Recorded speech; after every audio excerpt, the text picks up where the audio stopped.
Yo, what's up? This video is going to contain some reflections on the problem of people saying it's not my problem, which is something you're going to deal with again and again in making the case for any form of political activism, any form of social movement, struggling for any kind of positive change.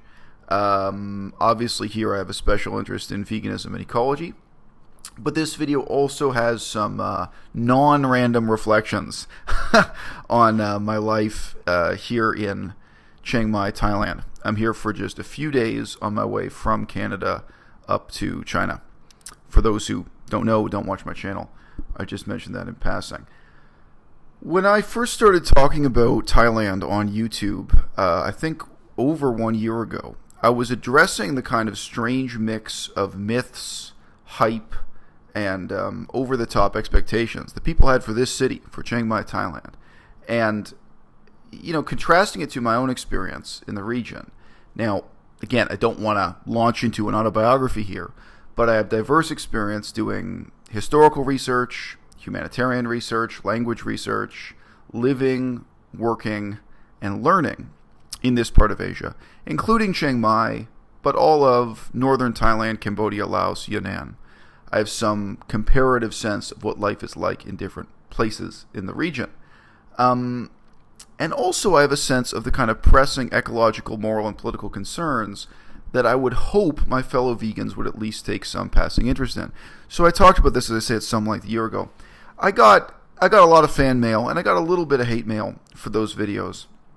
You guys would be surprised. I mean, there was a lot of positive reactions, a lot of appreciative reaction to what I had to say about Thailand in the past, including from people who had no interest in veganism, who had no prior familiarity with my channel, but who just realized I was offering something real, some kind of honest contribution, and contrasting, some of the overhyped expectations of tourists and people who are on, as I say, permanent vacation, to, what you can really expect in reality.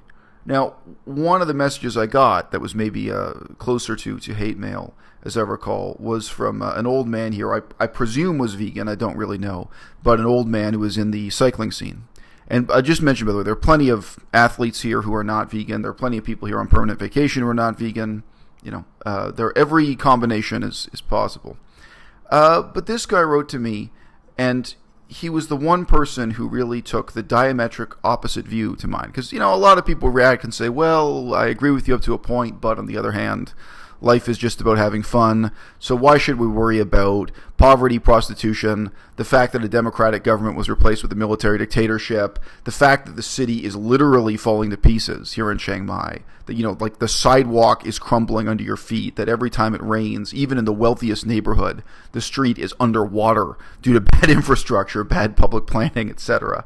The failures of good government are very obvious if you're here and you have your eyes open. And why, beyond that, of course, why should we care about ecology, deforestation, malaria, dengue fever, anything else that reminds you of social reality? Why should we be concerned about, the fate of the elephants, the wild elephants going extinct, the wild tigers going extinct? Anything that might spark your interest as a vegan or just as an intelligent human being living in this part of the world. This one guy, he was the one guy who really wrote to me 180 degrees opposite, where he said, no, he didn't accept the notion that people should feel any responsibility for anything here. He felt that people here really should just buy a bicycle, get on Strava. Strava's a website for exercise enthusiasts, and live this life of self-indulgence, of permanent vacation, what have you. That was really all there was to it. And I remember he said, even though it was just kind of one sentence, it stuck with me. He said, and so what if the local people are living in poverty? That's not our problem. It's not our fault that they're in poverty. So therefore, forget about it. Now, I mean, my own background in economics and political science shapes the way I see these things, both in a shallow sense and in a profound sense. I was talking to one of my fellow vegans here online, and he was remarking on how cheap Chiang Mai was. Now, I don't think Chiang Mai is cheap in several different senses, under several different headings. I don't think it's cheap compared to other cities within Thailand, for example. I don't think it's cheap compared to other cities in Southeast Asia. But also, I'm thinking about the fact that it is not cheap for local people relative to local wages. So, I pointed out to him, again, it's not an angry disagreement or something. It's just a different perspective. It's just we just disagree. And I pointed out to him, look, the minimum wage in London, England in London specifically, in the city of London, England, is over £9 sterling per hour. I think that works out to about 450 Thai baht at the moment. So 450 Thai baht per hour. Here in Thailand, for local people, the minimum wage is about 300 baht per day. Not per hour, per day.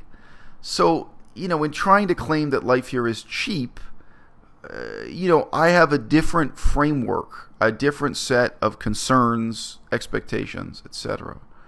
And, the word concern is actually the main thing I want to sell to you in the audience today.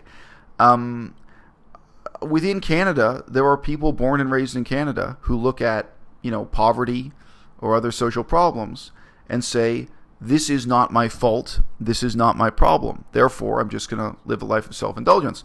And you can look at people who live in Toronto and look at the water pollution, and even though they are literally drinking the polluted water, they say, this is not my fault, this is not my problem. Even though they flush the toilet like everyone else, they, drink water out of the tap.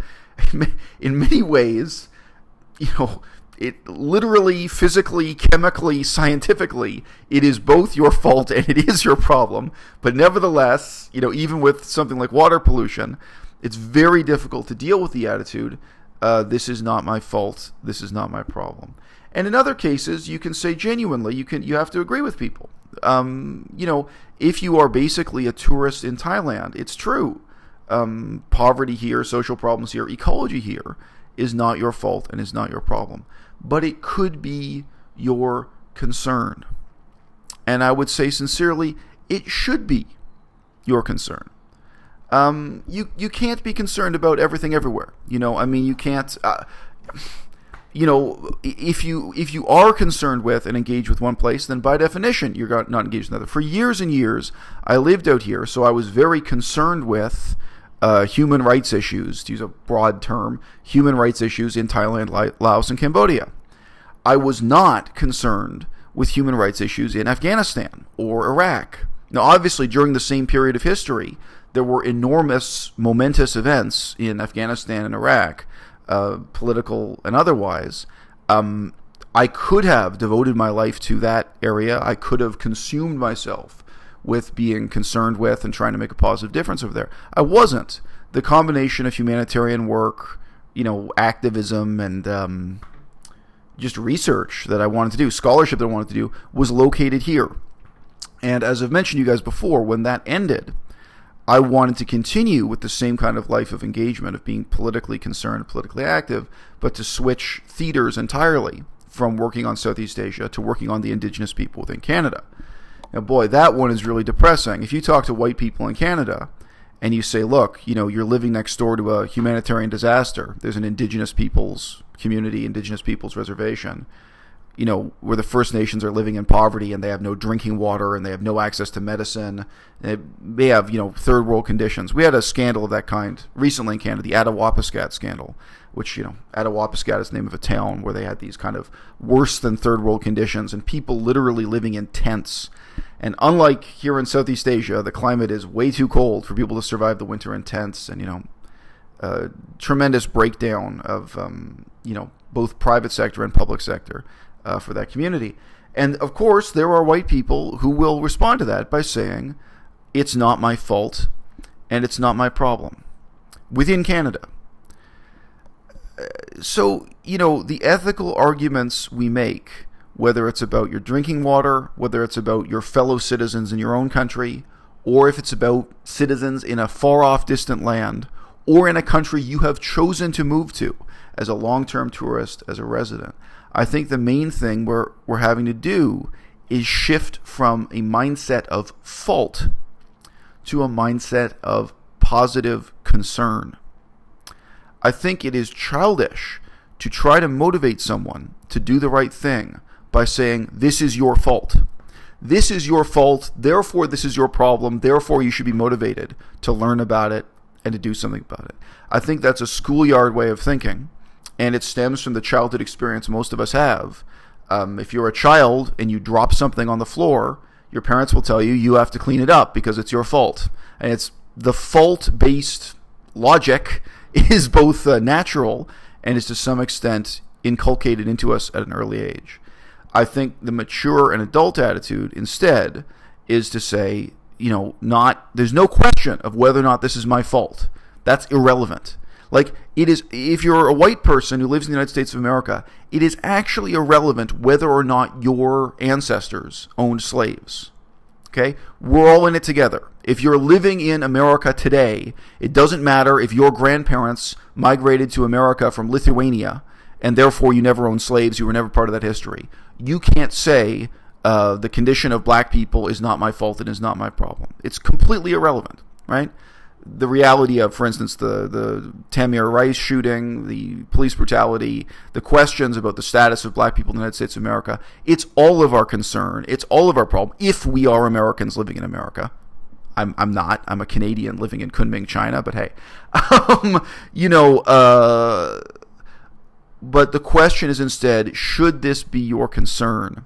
And then what can you do with that concern?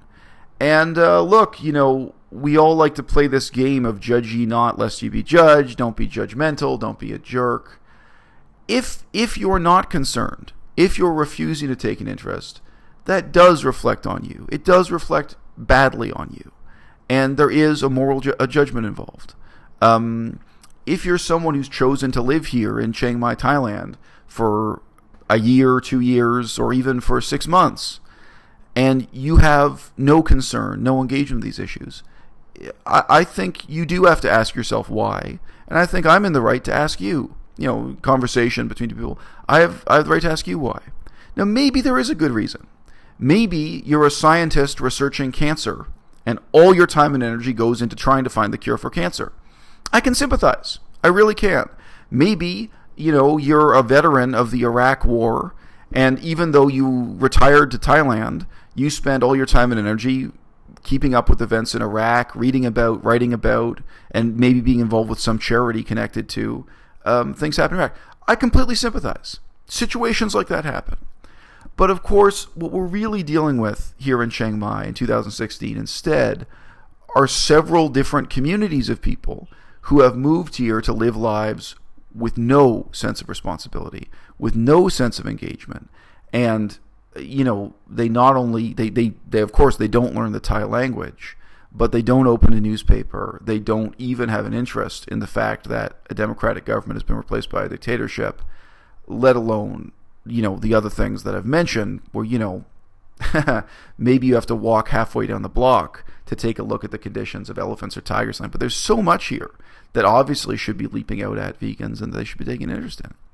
So, that's funny. To me, part of the fundamental challenge of veganism is pulling back the veil that obscures the reality of, mass manufactured meat, of the industrial production of animal products, of saying to people, look, I want you to care enough to see.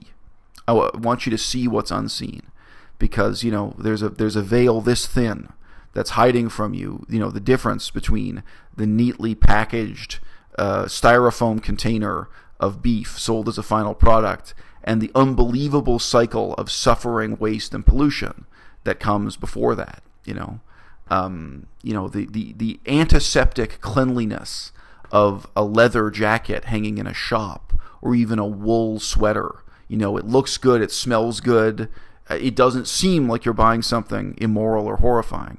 And the, unbelievable process, and, including the ecological consequence of that process, just so you can wear a jacket that's made out of leather instead of a jacket made out of polyester or something else. You're saying to people again and again, I want you to care. I want you to look harder. I want you to see something that's slightly unseen. So for me, I think it's inevitable that we as vegans, and just we as human beings, ask one another to be concerned. I've talked to vegans who've lived here, and they've never seen the poverty, and they don't see it because they're not looking. I talked to a couple of vegans who lived here who said they never saw the prostitution. Lived in Chiang Mai, never saw the prostitution. you must have your head in the sand. I've no idea. I mean, hey, look, I know I'm gorgeous, but the prostitutes will come out in the street and chase you down if you're a good-looking man. It's not only is it not hidden, it'll come up and declare itself to you, the reality of prostitution in a city like this. Other problems you have to look for harder. I've lived in small villages in Laos where deforestation and drug addiction were huge problems. And yet you would meet foreigners, you'd meet white Westerners who completely refused to admit that any such problem existed there. And you would have to say to them, I even met, it's a longer story I won't include here. I've met white people who refused to admit there was any malnutrition, there was any starvation or food shortage in areas of Laos where I knew for a fact there was from research and from my own humanitarian work and my engagement, that, there was regular seasonal starvation and food shortage that we were dealing with. And the population there was dependent on handouts and so on. And you'd meet white people who'd say to you completely self-confident, no, no such problem exists here. Well, if you don't know how to look, the drug addicts aren't going to come up to you and tell you their life story. The people dying of AIDS, I've done AIDS research, HIV/AIDS research. People dying of AIDS are not normally walking down the street holding a billboard saying, I have AIDS, I want your attention. Obviously, they're hidden away, whether it's in a hut or in a hospital bed. Finding out about AIDS, even in the middle of an epidemic. Because in Cambodia, we did have an epidemic. It's now in the past tense. But, AIDS and AIDS orphans. An AIDS orphan looks the same as any other kid in a playground. If you walk past a playground, you can't just see how many kids have had their lives devastated by their parents dying of AIDS. You got to look. And no, it's not your fault. It's not your problem. But it should be your concern. And if it's not, as I say, I've got to ask you why. Because for me as a vegan, every day with my friends, my family, etc., when they put on that leather jacket, it's the same thing. I've got to ask them to see what's unseen, and I've got to ask them why.